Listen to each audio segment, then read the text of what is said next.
Et on se retrouve pour la dernière étape de cette journée de séminaire, une étape qu'on a voulu interactive pour pouvoir interagir encore plus avec vous malgré la distance, pour profiter de la multimodalité dont on vient de parler aussi à plusieurs occasions au cours de la journée. Ce qu'on vous propose en termes d'activité pour cette fin de séminaire, c'est de profiter alors à la fois des échanges entre nos trois intervenants du jour, mais en partant d'éléments de sondage qu'on va vous soumettre. Donc, pour information, vous allez retrouver en dessous du lecteur vidéo du séminaire un module dans lequel vous allez voir s'afficher une question avec 3 propositions de réponse pour la première question. Donc on va vous inviter à répondre à ce sondage assez rapidement pour qu'on puisse ensuite exploiter les retours que vous allez nous faire et pour que ensuite nos 3 intervenants puissent réagir sur les résultats obtenus sur ces différentes questions. Donc, on va tout de suite lancer le premier sondage. Donc, question qui s'inscrit dans les thématiques qui ont pu être abordées au cours de la journée. Donc, la première question, il s'agit de se questionner sur, selon vous, pour vous en tant que professionnel, qu'est-ce qui donne le plus envie aux personnes de poursuivre un accompagnement ? Est-ce qu'il s'agit plus de la volonté de réussir de la personne elle-même ? Les possibilités d'aide financière, ou est-ce que c'est la relation avec le professionnel qui, pour vous, donne le plus envie aux personnes de poursuivre un accompagnement ? Donc on voit déjà les résultats s'afficher à l'écran petit à petit. On vous laisse encore quelques instants pour répondre.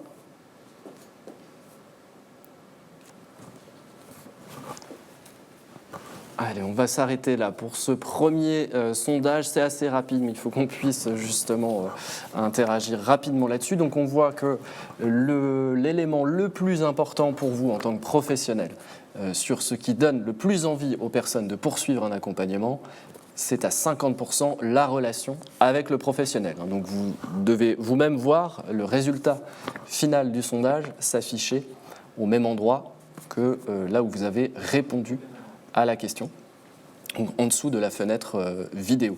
Donc en premier, la relation avec le professionnel à 50%, en second, la volonté de réussir à 34,3% et les possibilités d'aide financière à 15,7%. Il y a encore un peu de réponse, ça ne change pas fondamentalement les résultats obtenus. Alors on avait été posé, alors ça rejoint l'enquête et l'étude menée par Nathalie, on avait été posé cette même question aux personnes qui bénéficient d'un accompagnement, qui ont recours à un accompagnement. Et les résultats qu'on a obtenus à ce niveau-là, c'est que pour les personnes elles-mêmes, ce qui donne le plus envie de poursuivre un accompagnement, eh bien, ça rejoint la réponse qui se dégage de vos retours à vous en tant que professionnel. Là, on est à 61,9% les bénéficiaires, les personnes, pour ce qui leur donne envie de poursuivre l'accompagnement, c'est bien la relation avec le professionnel. On voit que les aides financières n'étaient pas forcément non plus quelque chose de très déterminant pour poursuivre un accompagnement, puisque pour les personnes, c'est seulement 2,3% qui estiment que les possibilités d'aide financière représentent quelque chose de moteur pour poursuivre un accompagnement. Et la volonté de réussir, alors on retrouve aussi un résultat assez proche des retours que vous nous faites là aujourd'hui, puisque pour les personnes, ça représente un petit peu plus de 24% des personnes. Donc on n'a pas trop d'écart entre la représentation que les professionnels peuvent se faire des facteurs d'engagement dans un accompagnement par rapport à ce qu'on a obtenu des bénéficiaires. Donc là-dessus, ça se rejoint.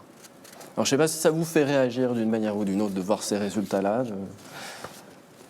Nathalie, par rapport à l'étude Je crois qu'effectivement, sur la question de la relation avec le professionnel, je dirais même que, y compris quand la relation n'est pas bonne, et quand la relation ne peut pas bonne, entendu, dans la relation ne peut pas se co-construire autour du projet ou autour des projets ou de la transition, en tout cas c'est un élément aussi de poursuite.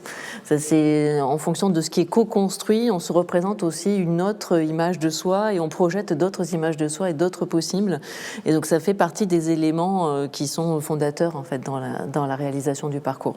Après, la question qui se pose, c'est comment le professionnel est perçu par rapport à l'institution qu'il représente. Ce qui est encore une autre question. Tout à fait. On a d'autres réactions ? Françoise ? Oui, je vais aller dans le sens, effectivement, la perception du rôle du professionnel va avoir un impact, évidemment, et qui s'inscrit aussi dans une institution malgré tout, donc avec un rôle qui peut être plus ou moins aidant ou plus ou moins contrôlant. Et effectivement, malgré tout, la relation avec le professionnel est un facteur aidant dans tous les sens, déjà pour avoir un effet miroir, travailler avec quelqu'un qui est supposé avoir les compétences, effectivement, pour nous aider, et puis de se sentir rejoint, finalement, dans ses préoccupations. Tout à fait. Alors, du coup, la remarque de Nathalie va probablement alimenter le deuxième sondage. Je vous propose qu'on passe cette fois à la deuxième question, qui rejoint le commentaire que tu viens de faire, Nathalie. Le deuxième sondage, il s'agit justement de recueillir votre retour à vous en tant que professionnel sur qu'est-ce qui donne le moins envie aux personnes de poursuivre un accompagnement. Et là, dans les options possibles, on retrouve les réponses qu'on avait sur les premières questions. La première question, est-ce que ce qui potentiellement donne le moins envie aux personnes de poursuivre un accompagnement, c'est une perte de volonté, une perte façon de parler, ou en tout cas une baisse de volonté de réussir ? Est-ce que c'est toujours par rapport aux questions de possibilité d'aide financière, possible ou non ? Ou est-ce qu'à nouveau, c'est la relation avec le professionnel qui, là, donne le moins envie de poursuivre un accompagnement ? Là aussi, on vous laisse quelques instants pour répondre à cette question.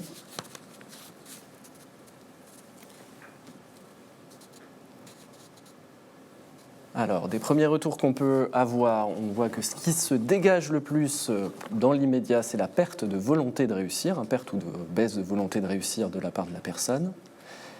La relation avec le professionnel arrive en second, et les possibilités d'aide financière en dernier. Encore quelques instants si des personnes souhaitent répondre. Voilà, je pense qu'on va pouvoir clôturer le sondage maintenant. Donc là, on voit que les réponses ne sont pas les mêmes que ce qu'on pouvait identifier sur la première question. Donc ce qui se dégage essentiellement, c'est que s'il y a moins d'envie pour les personnes de poursuivre un accompagnement, ce serait majoritairement lié à une absence de volonté de réussir, ou une baisse, plutôt de volonté de réussir. La relation avec le professionnel, là, semble moins être un facteur d'influence sur l'engagement de la personne dans un accompagnement. Et les aides financières, voilà, d'ailleurs on se rapproche, relation avec le professionnel, possibilité d'aide financière, on est sur des statistiques assez proches. Alors, à vrai dire, dans les résultats qu'on a obtenus en posant la question aux bénéficiaires, comme pour le premier sondage, qu'est-ce qui ne donne pas envie de poursuivre aux personnes ? Statistiquement, on a 49,7% des bénéficiaires d'un accompagnement qui attribuent cela à la relation avec le professionnel. Ce que tu évoquais juste avant, Nathalie, sur le fait que c'est un facteur qui est déterminant aussi bien, entre guillemets, dans le bon sens que dans un sens plus délicat. La question du manque d'aide financière est finalement, ou les possibilités d'aide financière pour les bénéficiaires ne représentent qu'un petit peu plus de 6%. Donc on est sur et c'est le dernier item qui sort vraiment, c'est le dernier du classement pour les bénéficiaires. C'est pas le manque d'aide financière qui est forcément le plus déterminant pour rompre, entre guillemets, un accompagnement ou l'engagement dans un accompagnement. Et pour ce qui est de la volonté de réussir, là on est seulement à 8%, un peu plus de 8%, presque, à vrai dire presque 9%. Donc dans l'ordre, on va avoir la relation avec le professionnel à 49%, plus de 49%. En deuxième position, la perte de volonté de réussir à 8,8% et le manque d'aide financière à 6,4%. Donc là, on a un petit peu plus d'écart entre la représentation du professionnel et la représentation des bénéficiaires sur ce sujet. Alors, qu'est-ce qui, à votre avis, peut expliquer ce type de retour d'écart entre bénéficiaires et question délicate?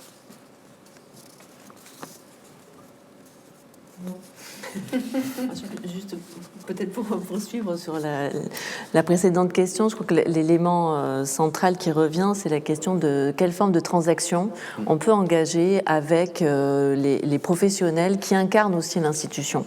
C'est que même si l'institution est absente, pour autant, ils sont le seul lien avec l'institution et donc c'est un espace de transaction, alors à la fois transaction sociale, mais aussi de transaction identitaire et donc c'est en ça que la place du professionnel devient central parce que c'est lui en fait qui centralise toutes les possibilités de transaction. Et c'est vraiment intéressant de voir que dans les réponses des personnes qui participent à cette journée, ce soit celle de la perte de volonté de réussir, parce que c'est peut-être les conséquences en fait d'une transaction qui n'arrive pas à dépasser, à se construire ou en tout cas à être dépassée. Mais c'est peut-être seulement la conséquence, en tout cas c'est ce qu'on a vu dans l'étude, c'est plutôt la conséquence que la cause de l'absence de poursuite. C'est ça, c'est que c'est pas le professionnel lui-même qui va être responsable de la perte d'engagement ou de la rupture d'accompagnement du bénéficiaire. C'est parce que ça traduit, mais plutôt en quelque sorte, le professionnel étant le représentant aussi d'une institution, forcément, il va être le principal interlocuteur vers lequel aussi on va s'adresser, même quand on n'est pas toujours content de ce qui peut se faire. Au final, il est au front, comme on dit.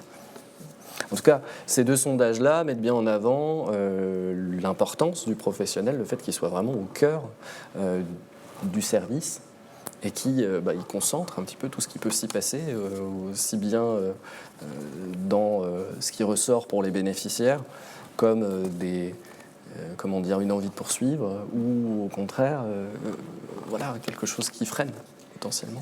Oui, en complément, il me semble qu'il y a clairement la question de la relation avec le professionnel dans toutes ses dimensions, interface d'une institution, etc. Puis il y a la question de l'imputabilité, de la responsabilité aussi, à qui on impute.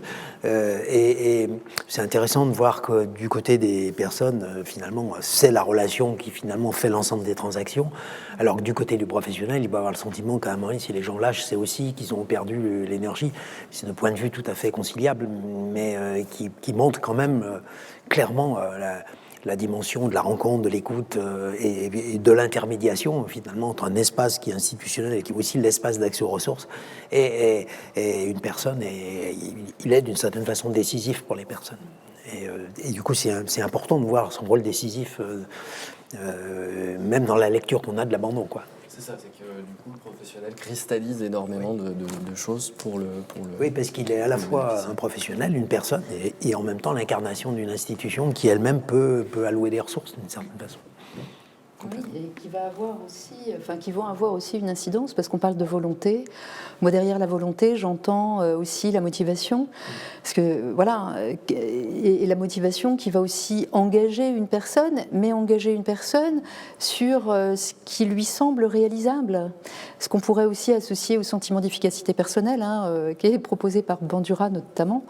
Motivation, engagement et ce qui est réalisable. Et si on a l'impression que le pas à franchir est trop important ou trop compliqué, d'où effectivement la centralité de la relation avec le professionnel, qui va pouvoir aider à rechercher effectivement des solutions collectivement ou pas, ou en tout cas qui va avoir une incidence dans cette relation et donc dans cette implication. Très bien. Alors, on a encore une autre question à vous poser, et cette fois, on passe à la question de la modalité, justement, une question qui porte sur les modalités, comme on a abordé la question de la multimodalité. Selon vous, en tant que professionnel, sous quel format les personnes préfèrent-elles poursuivre un accompagnement ? Donc là, vous allez avoir le choix entre 3 options. soit les personnes préfèrent poursuivre un accompagnement sous format d'un rendez-vous, alors entre guillemets classique, donc on revient à la question du rendez-vous, ce qu'on appelle rendez-vous classique, le rendez-vous présentiel sur une durée déterminée, quelque chose d'un peu formaté, entre guillemets, soit plutôt sous forme d'échanges en ligne, voire les personnes en question préféreraient-elles poursuivre un accompagnement dans un lieu de leur choix. Donc on revient à cette question de sortir du cadre, sortir du bureau, sortir des bureaux pour voir s'il y aurait des souhaits des bénéficiaires, et pour vous aussi en tant que professionnel, de jouer sur les formats de rendez-vous. Donc on voit apparaître les premiers résultats à l'écran. Alors on voit déjà que le rendez-vous classique se démarque fortement. Pour le moment, il est déjà à 62%. En second, on a dans un lieu de leur choix. En dernier, un échange en ligne. On vous laisse encore quelques instants pour répondre.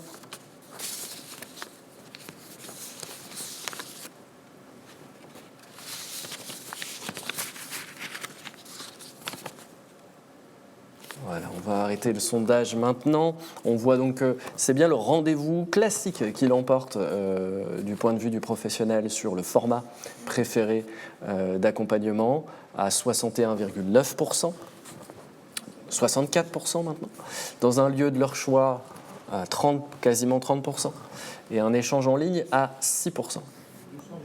Voilà, donc c'est le rendez-vous classique qui l'emporte. Alors à vrai dire, là, ça rejoint spécifiquement les réponses qu'on a obtenues en posant la question aux bénéficiaires, puisqu'on est à 71,4% des personnes qui souhaitent poursuivre un accompagnement sous le format d'un rendez-vous dit classique. Là où par contre on va avoir des résultats un peu différents quand on questionne les bénéficiaires, c'est l'échange en ligne qui arrive en seconde position pour les bénéficiaires à 38,4%. Et le lieu de leur choix arrive en troisième position à 26,9%. Ça reste quand même globalement des statistiques assez importantes. Donc on voit qu'il y a une variété de modalités qui peuvent être intéressantes pour les bénéficiaires. Donc là, malgré tout, quand on parlait de multimodalité en dernier, là, André, lors de ton intervention, on voit que le rendez-vous classique, aussi bien pour les bénéficiaires que pour le professionnel, reste quelque chose qui, apparemment, est un format un peu préféré aussi, même pour les bénéficiaires. Oui, mais alors... à partir du moment où tu n'as pas expérimenté d'autres choses, de toute façon, ta seule référence est celle-là. Hein. Et puis la deuxième chose, c'est,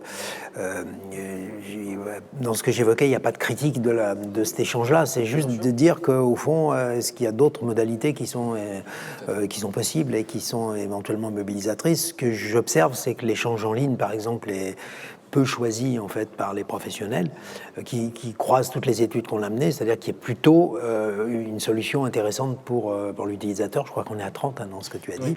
Et ce que je trouve plutôt intéressant dans un lieu de leur choix qui obtient des résultats intéressants sur le fait que à partir du moment où on fait... Alors là aussi, ça nous fera beaucoup de les études qu'on fait, c'est-à-dire si tu proposes qu'une modalité, en fait, les gens choisissent la modalité.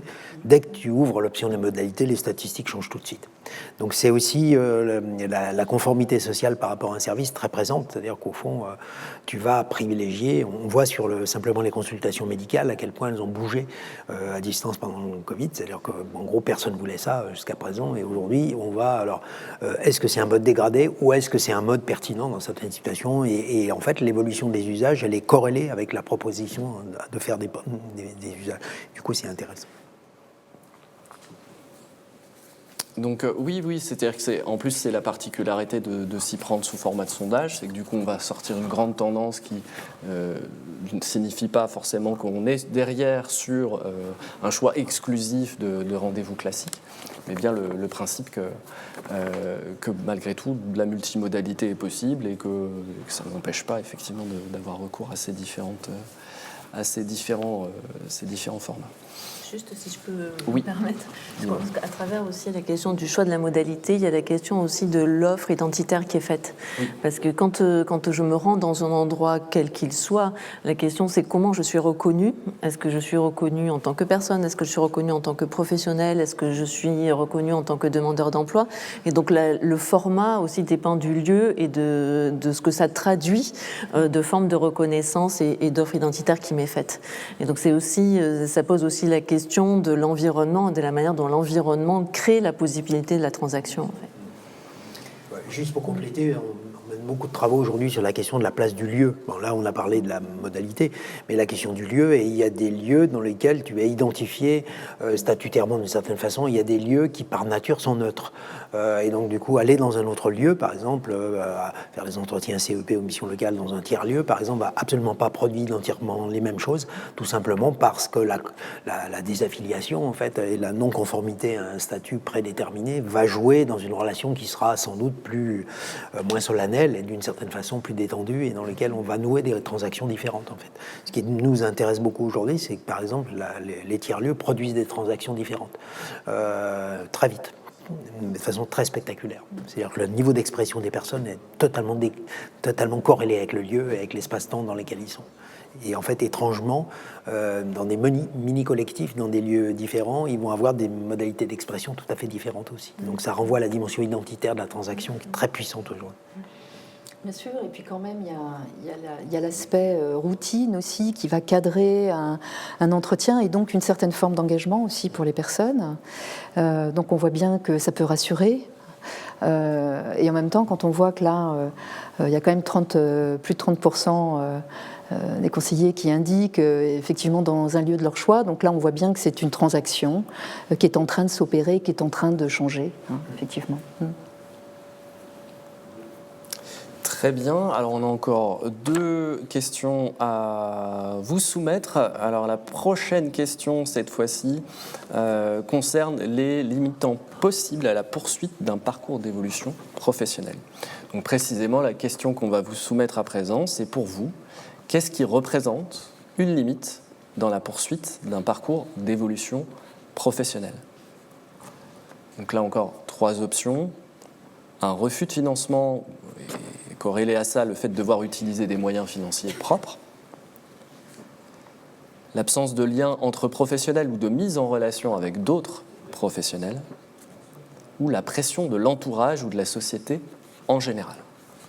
Donc là encore, on est sur un choix exclusif qui est surtout destiné à sortir des grandes tendances, mais qui n'exclut pas le fait que les choses ne sont pas forcément classées uniquement dans ces trois possibilités-là globalement. Alors, on voit déjà les premiers résultats apparaître. Alors, j'en profite pour remercier justement ceux qui participent au sondage. On a, sur les dernières questions, on avait 220 votants. Donc, c'est quand même assez représentatif. Voilà, dans les premiers résultats, on voit que le refus de financement, le fait de devoir utiliser des moyens financiers propres, se dégage nettement comme un limitant dans la poursuite d'un parcours d'évolution professionnelle. Après, c'est serré, mais on retrouve la pression de l'entourage ou de la société en général. Ensuite, l'absence de lien entre professionnels ou de mise en relation avec d'autres professionnels. Alors, on va pouvoir arrêter le sondage. Voilà, on va le stopper maintenant. Merci à ceux qui ont voté. Donc on voit que ce qui se dégage particulièrement, c'est le refus de financement et le fait de devoir utiliser des moyens financiers propres comme quelque chose qui est probablement le plus significatif de limite dans la poursuite d'un parcours d'évolution professionnelle. Ensuite, on a l'absence de lien entre professionnels ou de mise en relation avec d'autres professionnels à 24%. Et en dernier, à 21,8%, la pression de l'entourage ou de la société en général. Alors, quand on a posé la question aux bénéficiaires, on obtient des résultats un peu différents. Alors, on voit qu'un élément qui ressort particulièrement comme un limitant fort pour les personnes dans la poursuite d'un parcours d'évolution professionnelle, c'est plutôt l'absence de mise en relation avec d'autres professionnels, donc la question des liens des professionnels entre eux.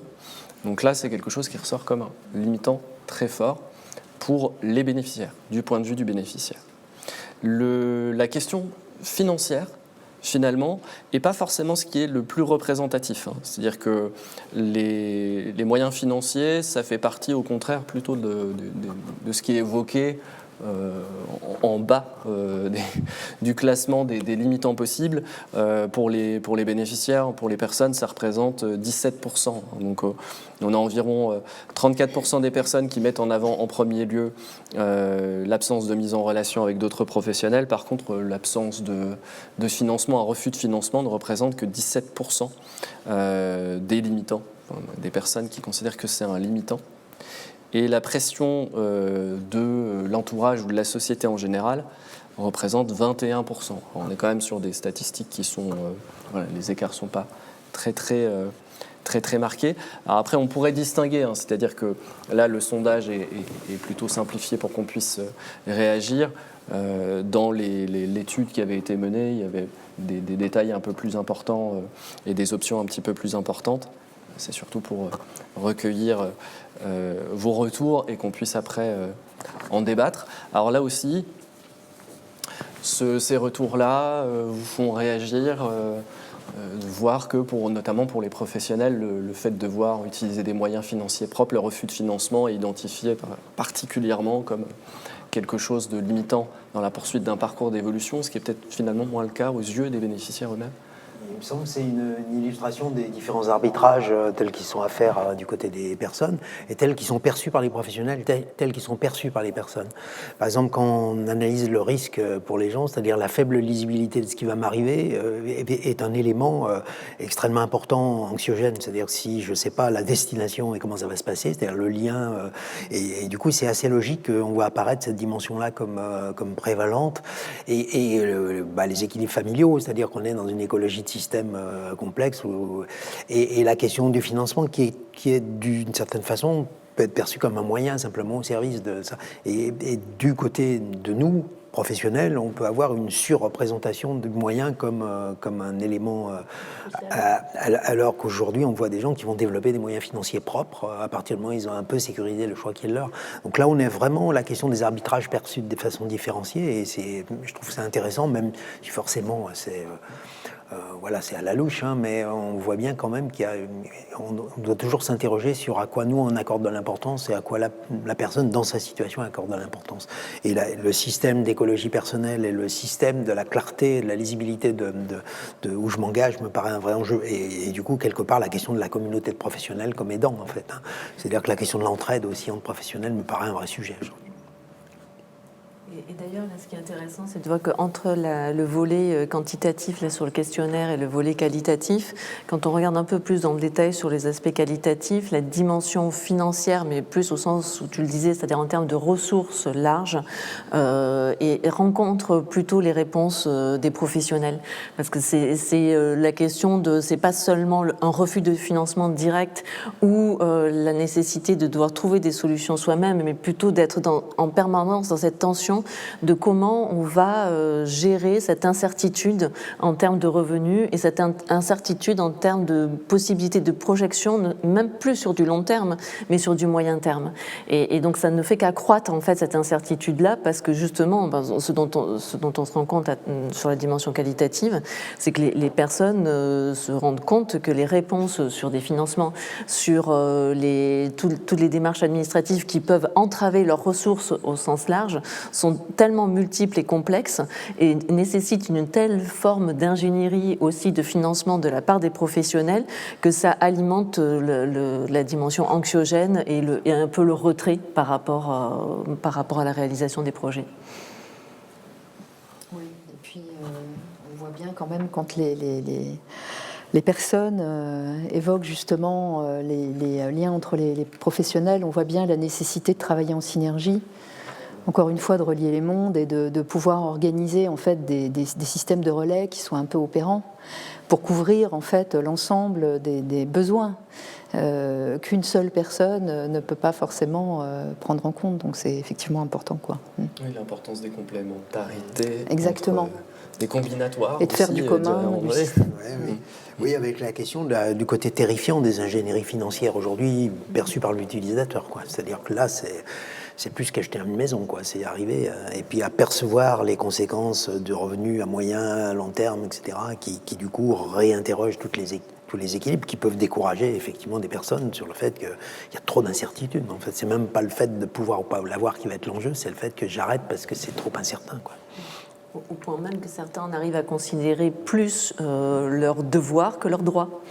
Et donc ils sont déjà dans l'anticipation de ce qu'ils doivent faire à l'égard d'autrui et même renoncer à leurs droits plutôt que de regarder du côté de leurs droits.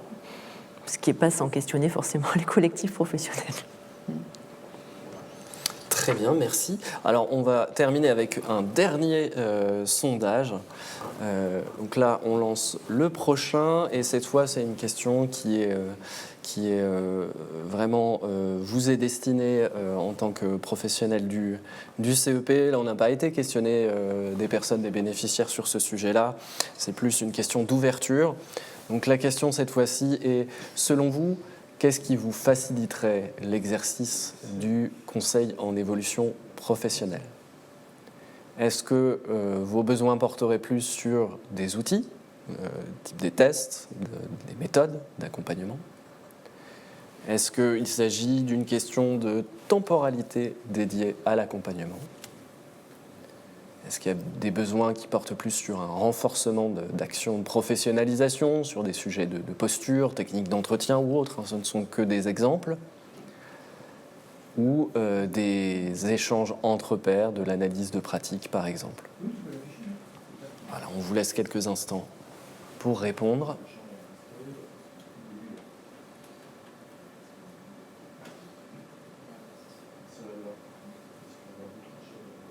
Voilà, donc là, on a déjà le temps dédié à l'accompagnement qui se dégage. On commence à prendre la tête. On vous laisse encore quelques instants pour répondre.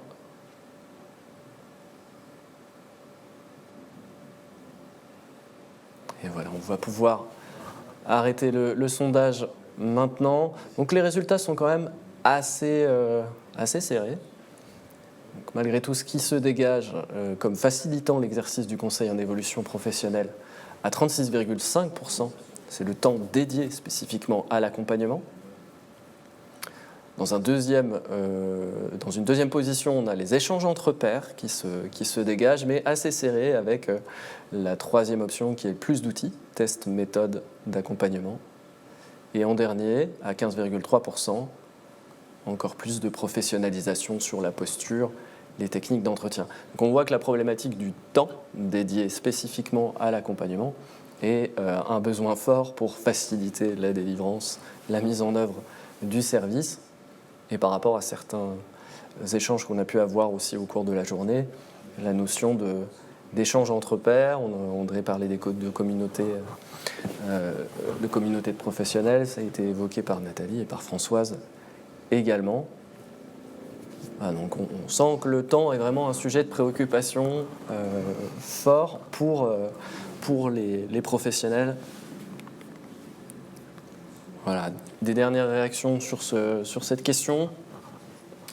Alors peut-être juste parce que la question du temps est une question sensible, ça veut dire, et Nathalie l'a évoqué ce matin, ce qui est aussi une des problématiques des professionnels, c'est le temps consacré à l'accompagnement par rapport au temps périphérique de reporting, etc. Donc il y a beaucoup de tensions aujourd'hui sur une hypertrophie d'un temps périphérique et du coup, si on faisait une étude plus approfondie, je pense que du coup, peut-être qu'on pourrait distinguer la question du temps consacré à les personnes et la question du temps périphérique, en fait. Puis, il me semble que c'est aussi, juste un deuxième point, tout ça, c'est révélateur aussi d'une activité difficile dans laquelle on cherche une multiplicité de facteurs sur lesquels pouvoir être aidé. Enfin, accueillant des jeunes collègues là, dans le CEP qui viennent de mondes un petit peu différents, ils ont vraiment une vraie interrogation sur comment ils peuvent faire le mieux possible dans des situations quand même d'une grande intensité, d'une grande complexité, quoi. Donc ça me paraît assez logique en fait, que tout ça apparaisse. Oui, alors je suis d'accord avec ce que tu dis sur le temps d'accompagnement et toutes les tâches finalement qui sont périphériques, le temps d'échange aussi avec ses collègues. Et moi, je rajouterais aussi le temps pour se remettre du conseil.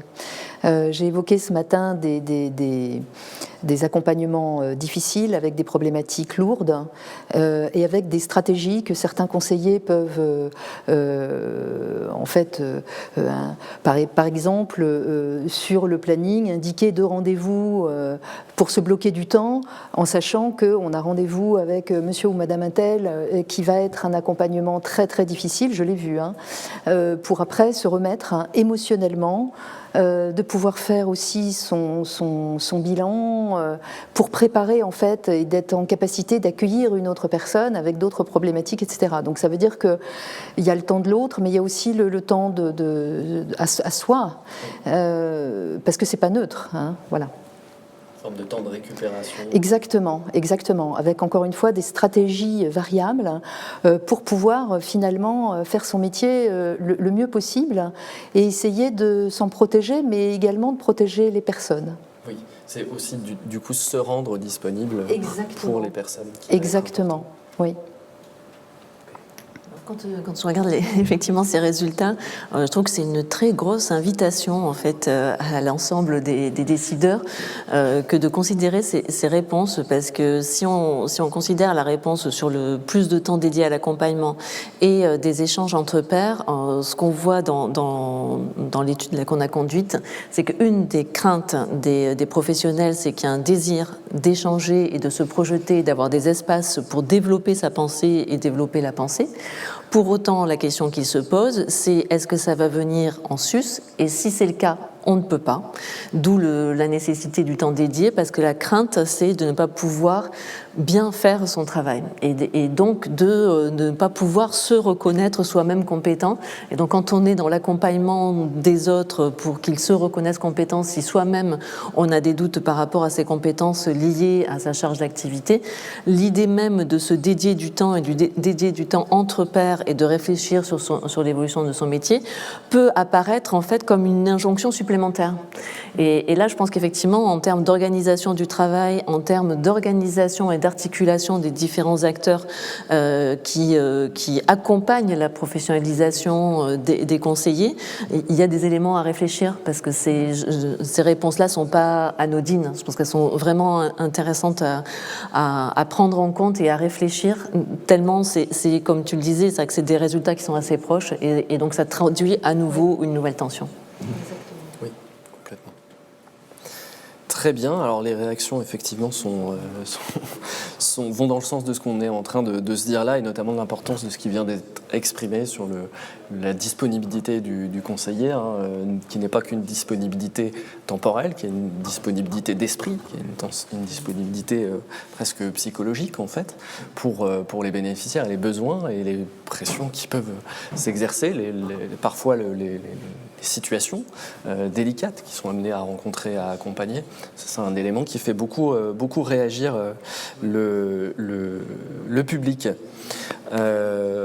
On en a fini avec cette étape de sondage et de tour de table. Je tenais à donner la parole une dernière fois peut-être à Nicolas qui poursuit son marathon de graphiques, puisque les choses vont toujours très très vite dans les échanges. Nicolas, est-ce que ça va ? Ça va très bien, je te remercie. Et de toute manière, je n'ai quasiment plus de place, effectivement, sur mon visuel, qui a commencé par un sondage sur le fait de poursuivre un accompagnement. Quelle motivation!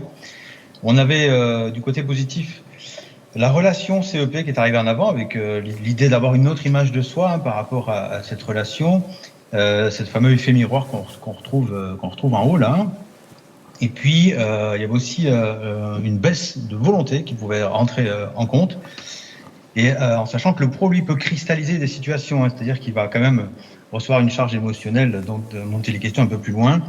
Les aides financières, donc, sont un point important.